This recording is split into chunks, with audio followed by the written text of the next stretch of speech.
C'est une situation qui commence à inquiéter. Cet éleveur de la Suisse normande donne déjà du fourrage à ses bêtes. L'épisode de chaleur du mois de juin a touché les cultures. Un événement qui arrive trop tôt dans la saison. Nous, c'est assez habituel d'avoir à donner à manger aux animaux à partir de mi-juillet jusqu'à mi-août. Là que ça démarre presque fin juin, début juillet, ça met de l'avance. Aujourd'hui, on commence à taper dans les stocks qu'on avait prévus pour cet hiver, donc on va être obligé de le compenser par autre chose.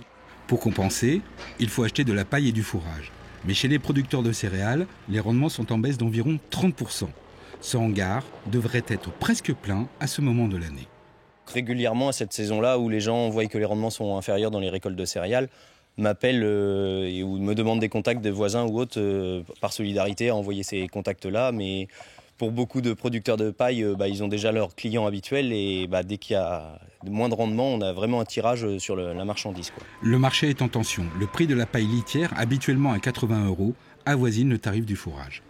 Les tarifs sur la paille ont augmenté d'à peu près une dizaine d'euros en andin, donc c'est-à-dire à l'arrière des moissonneuses. Et en botte, l'hiver dernier, on a entendu jusqu'à 130 € qui a pu être vendu dans les zones manches avec le transport. Mais c'est des tarifs qui, pour faire de la litière et fabriquer du fumier, ça fait des tarifs relativement élevés pour les éleveurs. La situation pourrait revenir à la normale s'il n'y a pas de nouvelle vague de chaleur au mois d'août et si la pluie revient dans le ciel normand.